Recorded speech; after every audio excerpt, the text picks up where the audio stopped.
ओशो बहुत कुछ सिखा के गए हैं, बहुत कुछ बता के गए हैं।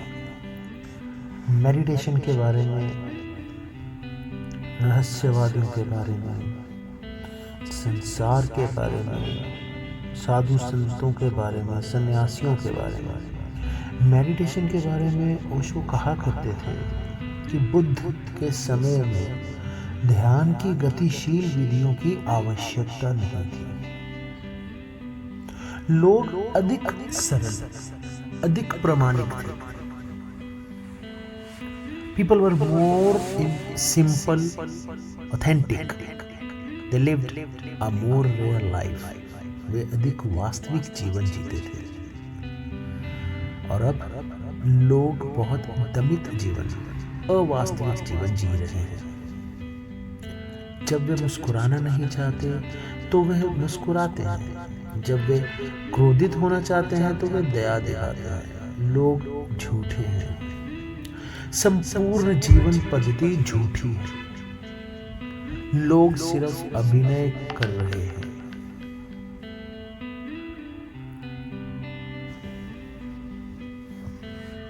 अनेक अधूरे अनुभव उनके मन के भीतर एकत्रित ढेर होते चले जाते हैं। लोग जी नहीं रहे हैं, नाटक कर रहे हैं। ये ओशो कहा करते थे। कहीं एक प्रवचन के दौरान ओशो ने ये भी कहा कि सिर्फ सीधे मौन बैठ जाने से मदद नहीं मिलेगी। जिस क्षण आप शांत बैठेंगे, आप अपने अंदर सभी प्रकार की चीजों को चलते हुए देखेंगे। आपको चुप रहना लगभग असंभव महसूस होगा।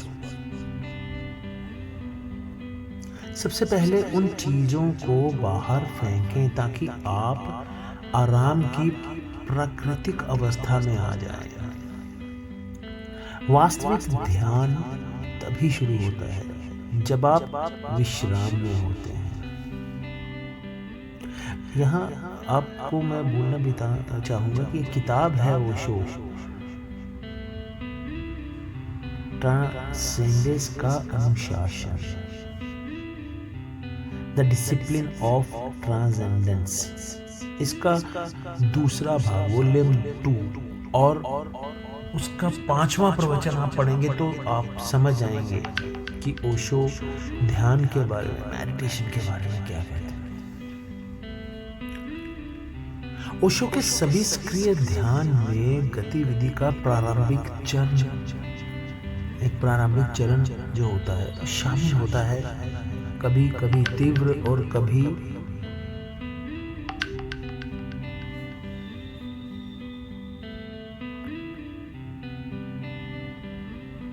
शारीरिक रूप से, जिसके बाद मौन की अवधि होती है सभी संगीत के साथ, जो विशेष रूप से ध्यानी को, मतलब जो मेडिटेशन कर रहे हैं, विभिन्न चरणों के माध्यम से मार्गदर्शन करने के लिए बनाया गया है।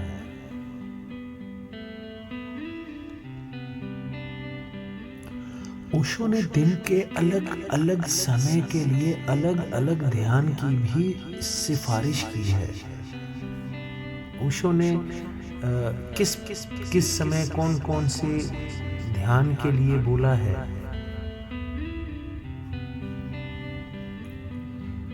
ये आप जैसे जैसे इनकी ये किताब जिसका मैंने अभी वर्णन किया है पढ़ेंगे, आपको समझ आना शुरू होगा। थोड़ा बहुत जो मैं समझ पाया हूँ आपके साथ शेयर करूँगा कि थेरेपी के प्रति ओशो का दृष्टिकोण ये है कि यह कभी भी मानवीय समस्याओं का अंतिम समाधान नहीं हो सकता है, लेकिन इसे ध्यान के लिए जमीन तैयार करने में मदद करने के लिए एक उपकरण के रूप में इस्तेमाल किया जा सकता है।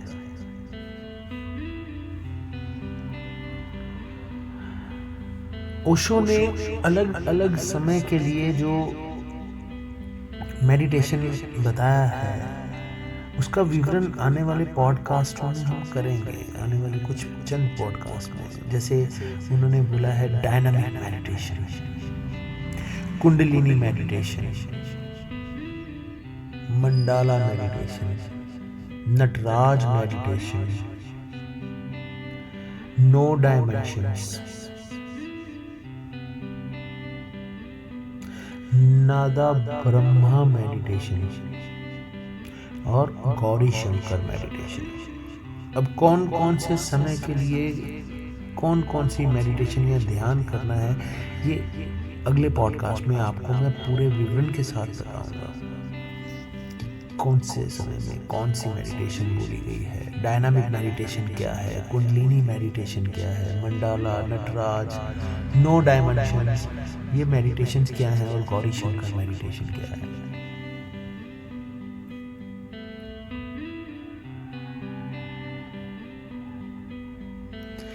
इस समझ के आधार पर उन्होंने ध्यान संबंधी उपचारों की एक श्रृंखला भी बनाई है, जो प्रतिभागियों को उन तनावों और दमनों को दूर करने का अवसर देती है, जो उन्हें चुपचाप बैठने और उस मन का निरीक्षण करने से रोकते हैं जो सबसे पहले समस्याएं पैदा करता है। विशिष्ट रूप से सरल और प्रभावी इन तरीकों में प्रतिभागियों के बीच न्यूनतम बातचीत शामिल होती है, लेकिन समूह की ऊर्जा प्रत्येक व्यक्ति को अपनी प्रक्रिया में अधिक गहराई तक जाने में मदद करती है। यानी अगर आप नए हैं तो आप एक ग्रुप मेडिटेशन जरूर ज्वाइन करें। किसी चिकित्सक की आवश्यकता नहीं, बल्कि एक सुविधा प्रदाता की आवश्यकता है जो इस प्रक्रिया से गुजरा है और इसे संचालित करने में प्रशिक्षित किया गया है।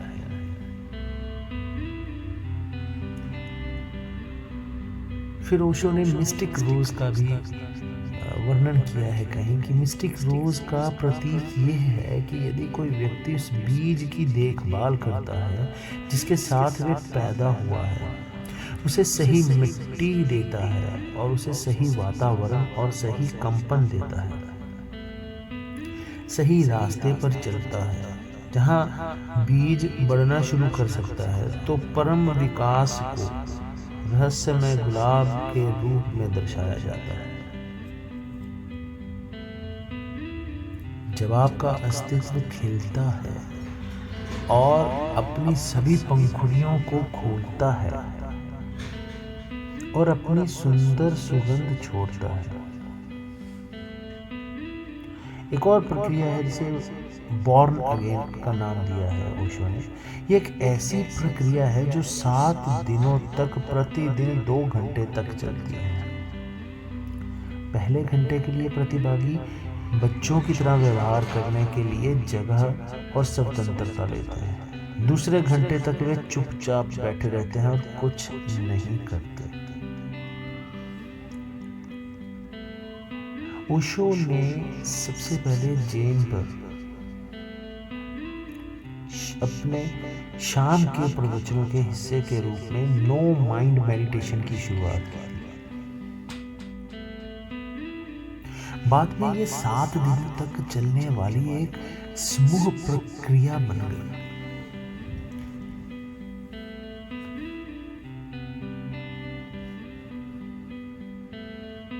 जिब्रिश शब्द सूफी फकीर जब्बार से आया है। जिब्रिश के बारे में मैंने अपने पॉडकास्ट में जिक्र भी किया है और व्याख्यान भी किया है। आप चेक करिएगा, सुनिएगा, आपको समझ में आ जाएगा कि जब्बार कभी कोई भाषा नहीं बोलते थे। जब्बार कभी कोई भाषा नहीं बोलते थे, बस बकवास करते थे। फिर भी उनके हजारों शिष्य थे, क्योंकि वे जो कह रहे थे वह था तुम्हारा दिमाग बकवास के अलावा और कुछ नहीं है। इसे एक तरफ रख दो और तुम्हें अपने अस्तित्व का स्वाद मिल जाएगा। Your mind is nothing but gibberish. Put it aside and you will have a taste of your own being. Osho ने हमें ध्यान करना सिखाया ओशो ने हमें ध्यान की अलग अलग विधियों के बारे में बताया। ओशो ने एक चीज़ करी जो मैंने पहले भी बोली है कि दिन के अलग अलग पहर के लिए, अलग अलग समय के लिए अलग अलग मेडिटेशन का एक नाम दिया गया है और एक मेडिटेशन का स्टाइल जिसे बोलते हैं बताया गया है कि इस समय आप ये करें। अब जो मैंने अभी बताया डायनामिक, नटराज, है ना, तो ये मैं अगले पॉडकास्ट में एक एक करके आपसे शेयर करूँगा कि मुझे कितना मैं समझ पाया हूँ। कोशिश करता हूँ मैं हमेशा समझने की और आपके साथ शेयर करने की। तो हम वो मेडिटेशंस के बारे में बात करेंगे नेक्स्ट पॉडकास्ट में। 1-2 पॉडकास्ट उस पर चलेंगे हमारे। और आप अपना साथ बनाए रखिएगा। सबसे बड़ी बात मैं हर दफ़ा कहता हूँ, don't forget to like, subscribe and share this channel. इन बच्चों ने बहुत मेहनत की है, ये बहुत टाइम निकाल के मेरे पास आते हैं और मेरे से ये सारी चीज़ें रिकॉर्ड करते हैं और फिर पॉडकास्ट बना के इसको अपलोड करते हैं यूट्यूब के इस चैनल पे। तो आप इनको इनकरेज करिए।